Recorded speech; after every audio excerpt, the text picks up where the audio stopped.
I'm about to build the most ordinary gaming PC with all of these parts.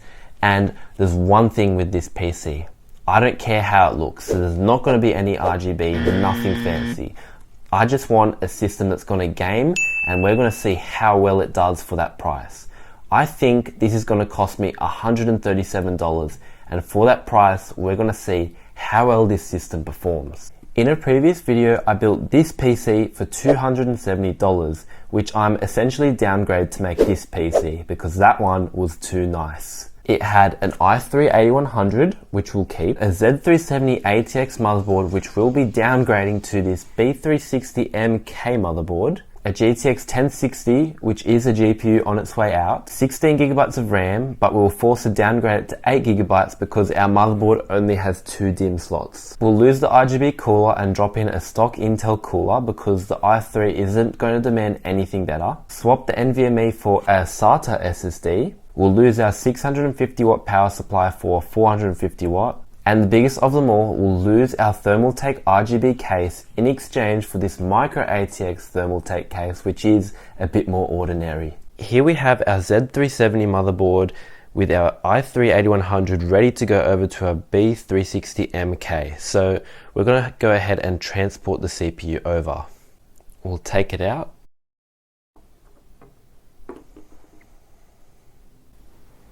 Now we can put it into this motherboard. Inside it goes.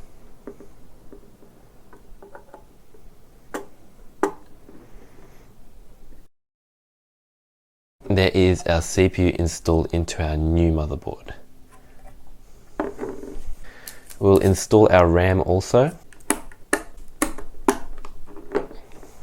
Some thermal paste. And it looks like I've run out. I was able to find some more. Ready for our stock cooler to go on top because we are cutting costs on this build.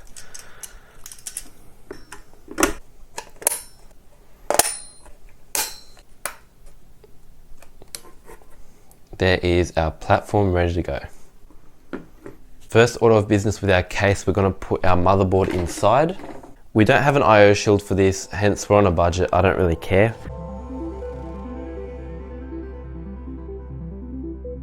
Our motherboard is now in, so we'll do our power supply next. This case does have ventilation at the bottom, so we're going to place this power supply fan facing down.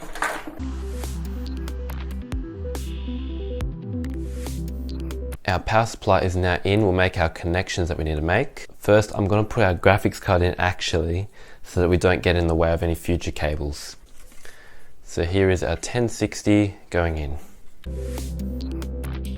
There's our 1060. Now we'll make all of our connections. So this is my pretty atrocious finished result of our cable management done. I still have to make our connections. This is just hanging out over the side, and I'm gonna need to close the back panel and just stuff some more cables in because they're all just stuffed through here, and just organize things a little bit better before we can start getting this together. So I'm gonna have it done for you like that. And there we go. We've installed our SATA SSD and cleaned up our cable management. Not really all too well because we still got boxed up stuff, but we've run stuff behind so we can actually close the back panel. And we've also plugged in our peripherals so that our power button will now work.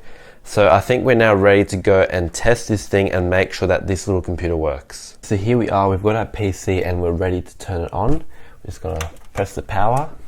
It turns on instantly. So we've done something right in the building process. And we're straight in.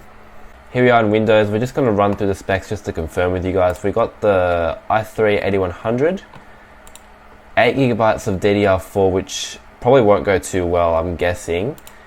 Our 120GB coming up as 112, and our GTX 1060 3GB. So I'm not too sure how well this is all going to turn out, but we're just going to see how it comes out. So we're here in Epic just to download Fortnite. I've already started, but I ran into a little problem. This game is just massive. 56GB on a 120GB SSD is just not on, and look, you can see it's not downloading very quick. I'm just going to pause it because that's going to take way too long.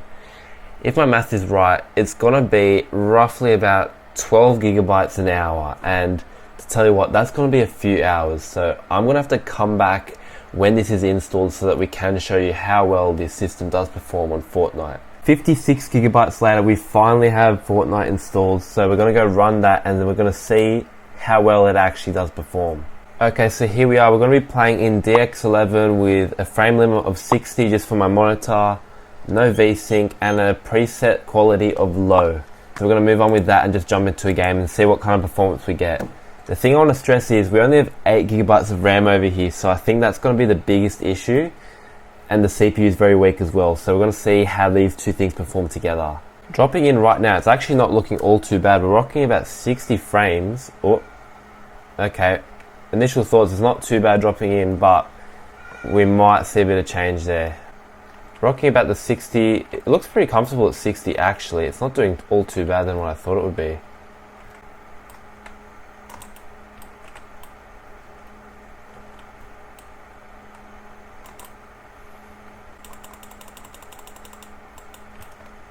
There we go. That was pretty smooth performance killing this guy. We've run out of space on our SSD to stop our recording just in time for me to kill Peter Griffin, but it's kind of a wake-up call that 120 gigabytes is not really sufficient at all.